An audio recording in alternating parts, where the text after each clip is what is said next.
Olá, bem-vindo a mais um episódio do podcast do Sindiúpes, Diálogos da Educação. Aqui conosco o professor Carlos Abicalil, mestre em educação, com atuação em movimentos e entidades nacionais e internacionais de luta em defesa dos trabalhadores em educação. É coordenador do NAP, Núcleo de Acompanhamento de Políticas Públicas da Educação da Fundação Perseu Abramo, que contribuiu na formulação de um conjunto de ideias para o Plano de Reconstrução e Transformação do Brasil. Professor, muito obrigado pela sua presença aqui no nosso podcast. É uma alegria estar nessa oportunidade no podcast Diálogos da Educação. Muito interessante esse nome porque é da educação, não é nem na, nem sobre. Importantíssimo.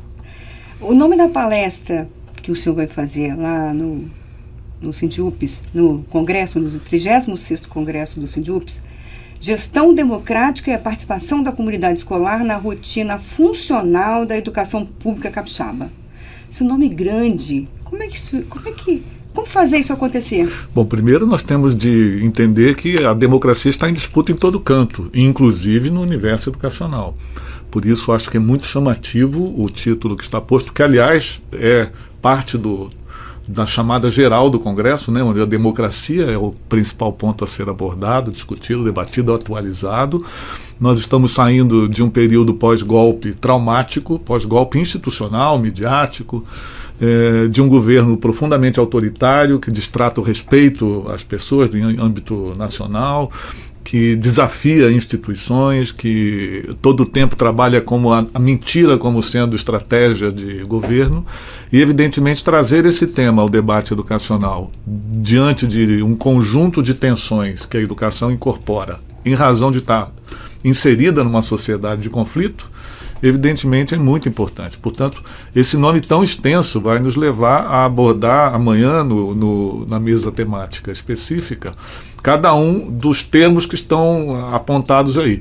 Inclusive compreender o que é a educação capixaba, porque a educação capixaba não é só a rede estadual de ensino, a educação capixaba não é só a educação básica, a educação capixaba não é apenas rede pública, é rede privada. Então, essas situações todas que são conflitivas e de disputa na sociedade estarão postas, assim como o conteúdo, porque veja que se chamou atenção, isso me chamou atenção no convite, para a prática funcional.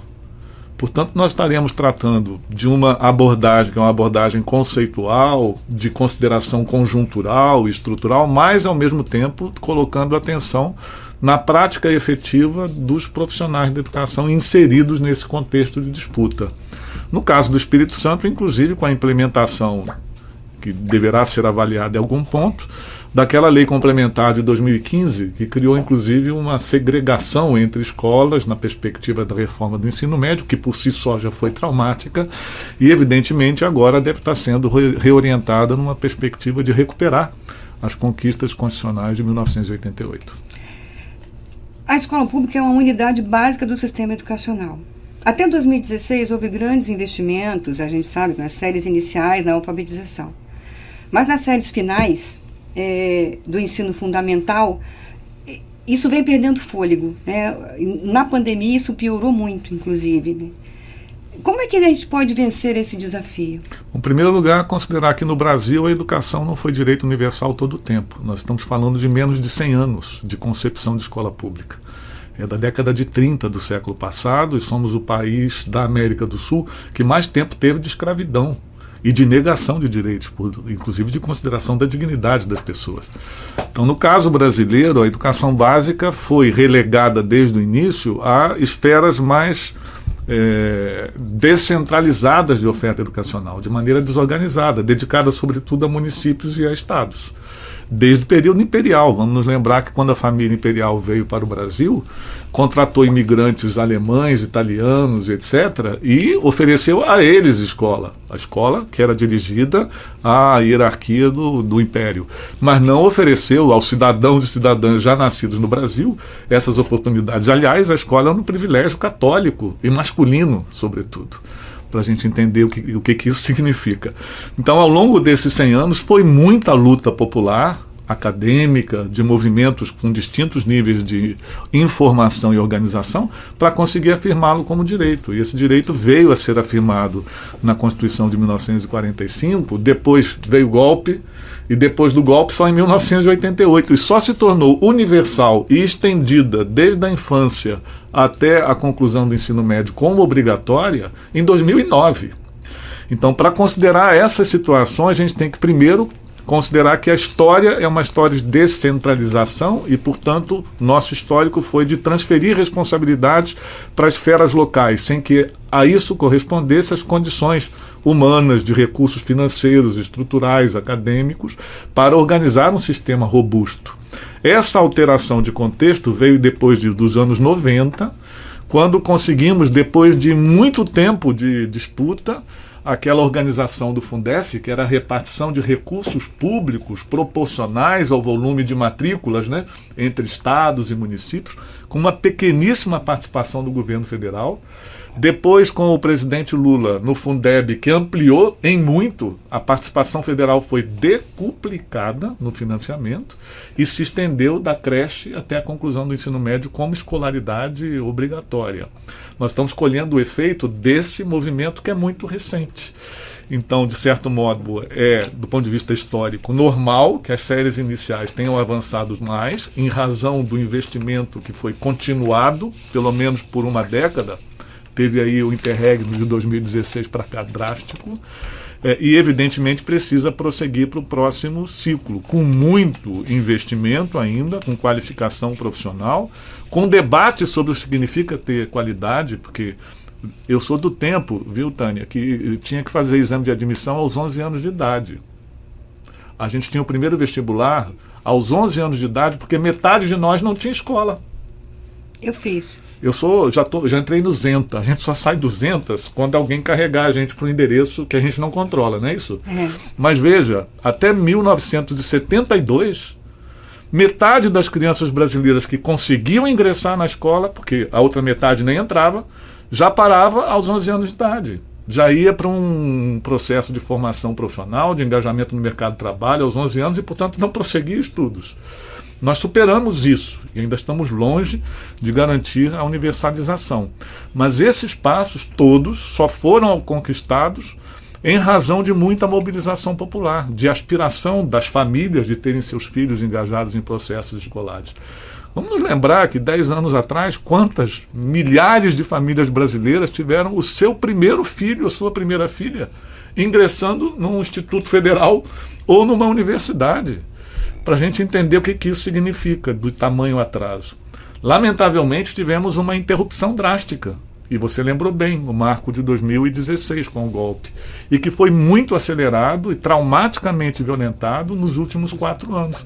Não apenas com sucessivos cortes do seu funcionamento, vamos nos lembrar que para a educação básica, os cortes do capitão-presidente, acho que eu falei correto, capitão-presidente, foram cortes que levaram o investimento em educação básica a menos de 1/3 do que ele era em 2016.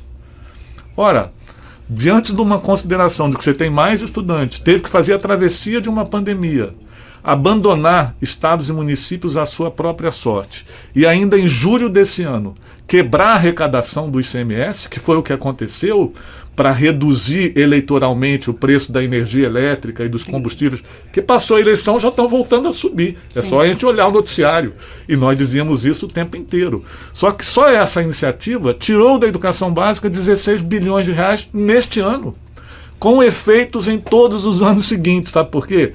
Porque o patamar que o governo federal coloca na educação básica é proporcional à soma da arrecadação de estados e municípios. Entendi. Ou seja, quando se derruba a arrecadação de estados e municípios, o compromisso da União cai. Também cai. Por isso é tão importante o nosso olho, desculpe eu concluir aqui, é parte da conjuntura, nosso olho fundamental nas políticas de transferência de renda, de garantia de emprego formal com carteira assinada e de crescimento real dos salários.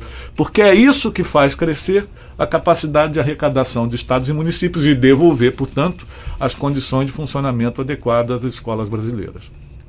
Bom, conseguir pagar o piso do magistério e implementar custo-aluno-qualidade não diminuiria a distância da escola pública com a escola privada? Primeiro que a distância entre escola pública e determinada escola privada, que não são todas, a gente tem muita escola privada muito ruim, muito precária. Não nos esqueçamos disso, é só a gente visitar algumas regiões da cidade que não são aquelas com os sobrenomes que a gente quase nem consegue pronunciar, ou de tradicional ocupação das elites. Nós vamos ver várias escolas privadas no outro patamar. Como vamos conhecer escolas públicas absolutamente qualificadas, que concorrem de igual para igual. Como você fez. As Olimpíadas de Matemática estão demonstrando isso, né? Os concursos internacionais de inovação tecnológica estão demonstrando isso. Os índices internacionais de pesquisa acadêmica e de inovação demonstram isso, que é no setor público que está a ponta. Não é no setor privado, de alta qualidade. O problema é que ainda não consegue ser universal. E nós queremos transformá-lo em universal. Sobre isso incide uma série de coisas, entre elas essa conceituação de custo-aluno-qualidade, que é uma conceituação dos anos 90. Veja, nós estamos no século XXI e ainda não conseguimos implementar uma formulação do custo-aluno-qualidade num financiamento que estrutura compromisso do governo federal, do compromisso do governo dos estados e compromisso dos municípios, numa formulação que alcance um patamar de qualidade que hoje estaria em torno, como referência de desempenho acadêmico, o custo de um instituto federal, por exemplo, que é 2,7 vezes a média dos estados brasileiros no ensino médio regular. Então nós estamos falando, só para o ensino médio, de 2,5 vezes mais. Mas a gente tem que considerar outras coisas, a renda e a escolaridade das famílias, as condições alimentares e nutricionais.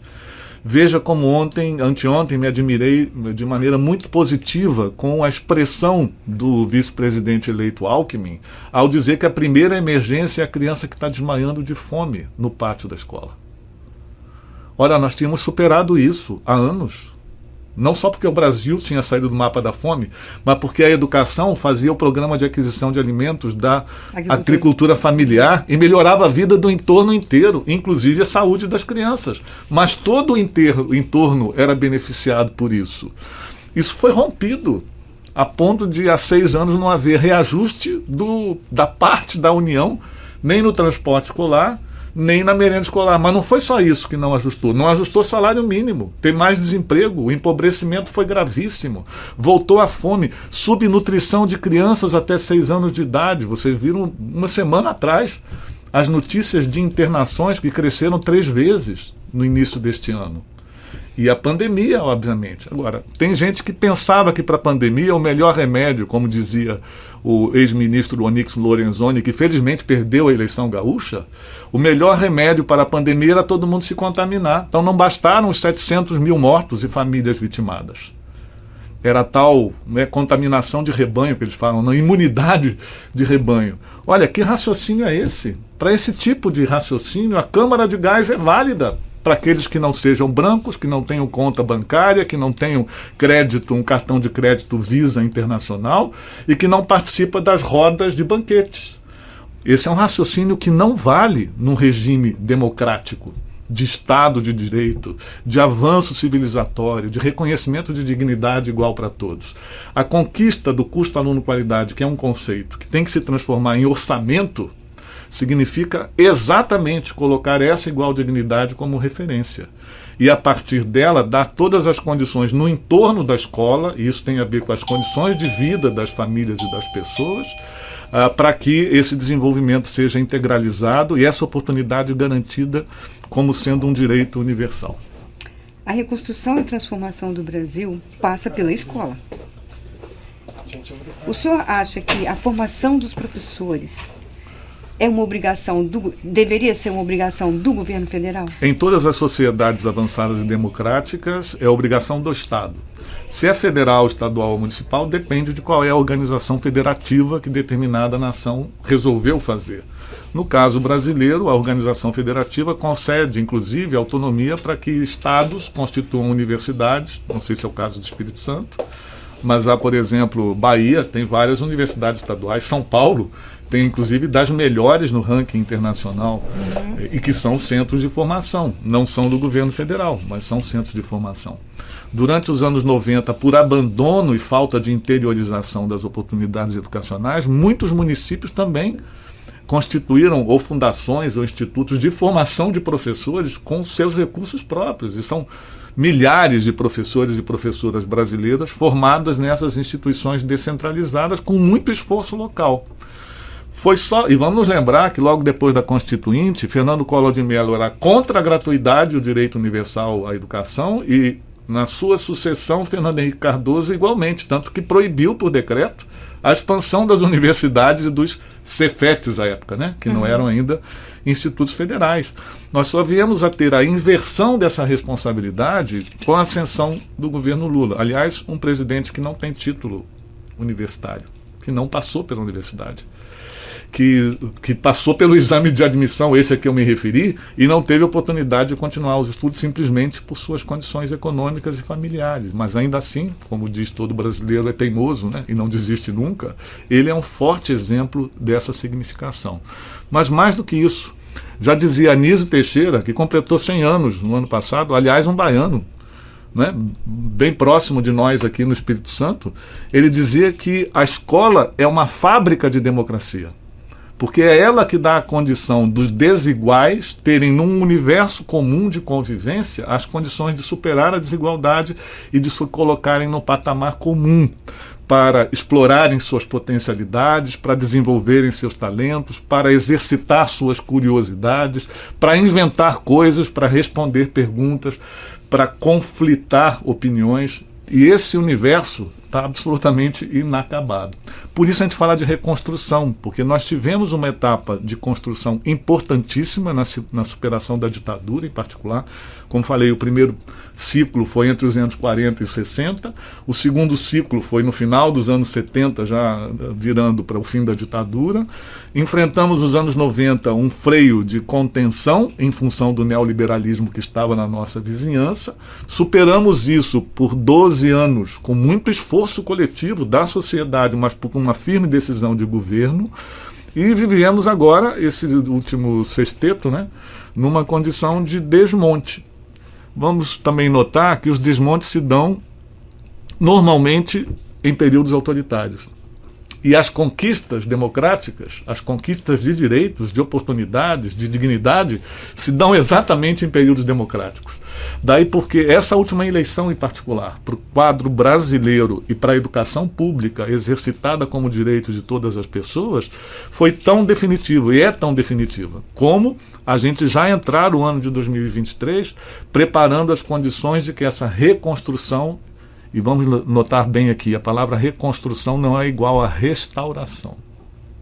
Quando isso significa mudar a base nacional comum curricular? Visa também acabar com a reforma do ensino médio? Não sei se acabar, por isso estou falando de reconstrução. Quando ele está falando de reconstrução, que não é restauração, restauração você tem que fazer tudo como era originalmente. A reconstrução é um processo em que você tem a oportunidade de visitar os cantos imperfeitos, demoli-los e replanejá-los. Você tem a oportunidade de desenhar de maneira diferente aquela construção que originalmente você pensou. Você tem condição de, na reconstrução, desfazer por completo o que foi resquício do que a gente chama entulho autoritário.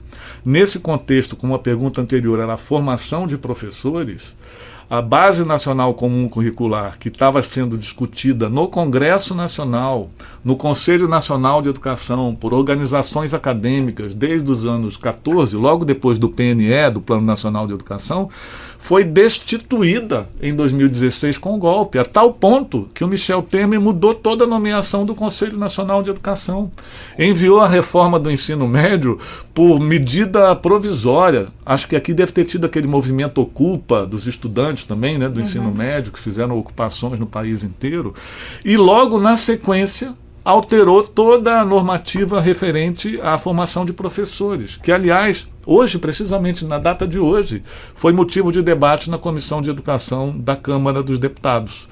Na sucessão dessa revogação das iniciativas de formação de professores, a Base Nacional Comum Curricular veio como uma imposição para aferir, a partir de um receituário de comportamento profissional válido para o país inteiro, obter resultados depois de desempenho acadêmico, num pacote que inclusive leva às teleaulas como sendo instrumento de referência e referência de qualidade para o desempenho educacional, o que é lamentável, porque reduz aquilo que Anísio Teixeira chamou de fábrica da democracia a um serviço de entrega, tipo iFood, onde a prática escolar não é mais o lugar do encontro, da aglomeração, da boa algazarra, da afetividade, do conflito organizado, da busca curiosa, né, por novo conhecimento, do desafio. Principalmente se essa escola tiver uma gestão democrática. Exatamente, porque se for a gestão gerencial de resultado, esse tipo de situação desaparece. Outro dia, numa live dessas que a gente se habituou a fazer durante a pandemia, uma pesquisadora falava que a tentativa agora era de fazer com que nós, professores e professoras, fôssemos fornecedores de aulas. Eu disse, quiçá pudéssemos ser fornecedores. Nós estamos sendo reduzidos por essa lógica, que não é de gestão democrática, a entregadores de peças prontas, onde a decoreba é a regra do desempenho e onde não existe diferenciação de quem chegou ontem no bairro, migrante desempregado de pais e mães subescolarizados, com aqueles que já estão lá há 60 anos, suas famílias e seus pais escolarizados e com renda garantida. Ora, esse pastel, essa pasteurização, nela não cabe mais da metade do povo brasileiro, porque não se enxerga nessas condições pasteurizadas que não atendem a todos e todas, nas suas diversidades. Não há como ser democrático sem ser plural e sem ser diverso, que é outro tema muito caro também, de maneira feliz para nós reconhecer dentro do SINDIUPS, de que esses dias recentemente, nesse tema da diversidade, inclusive o sindicato foi reconhecido e premiado. E isso é muito importante para nós considerarmos aquilo que a gente coloca como patamar civilizatório de igual dignidade de todas as pessoas, independentemente da sua origem social, da sua renda, do seu sobrenome, da sua conta bancária, do lugar onde reside, das orientações da sua conduta pessoal e afetiva. Isso é muito fundamental. Escola democrática que não respeite esses aspectos, e a Base Nacional Comum Curricular é um constrangimento para esses aspectos, porque em alguns casos nem os aborda, é muito grave. Há quem pense, inclusive, que a Base Nacional Comum Curricular não deva permitir se discutir, por exemplo, o futuro da Orla de Vitória. E o que significa, com mudança climática, a iminência, inclusive, da maré subir, e todos esses prédios maravilhosos que nós vemos à Orla, inclusive parte dela com aterro, vão sofrer. E as populações da periferia que vão sofrer ainda mais, porque vão ser empurradas para situações ainda mais precárias. Estou dando um exemplo de Vitória, mas isso cabe para qualquer uma das condições de vida das cidades brasileiras. Professor, muito obrigada por sua presença aqui no podcast Diálogos da Educação. Eu fico muito entusiasmado, você pode perceber, vocês que estão nos assistindo, quando os diálogos são da educação, e desejo muito que essa contribuição do nosso congresso realizado agora, presencialmente, no SINDIUPS, seja uma peça valiosa para tudo aquilo que nós queremos desejar de bom a partir de 2023, com uma reconstrução em que todos nós nos sintamos representados e participantes da obra que seguramente será bonita, cheia de leveza, de beleza e amorosidade que o povo brasileiro quer, deseja e faz.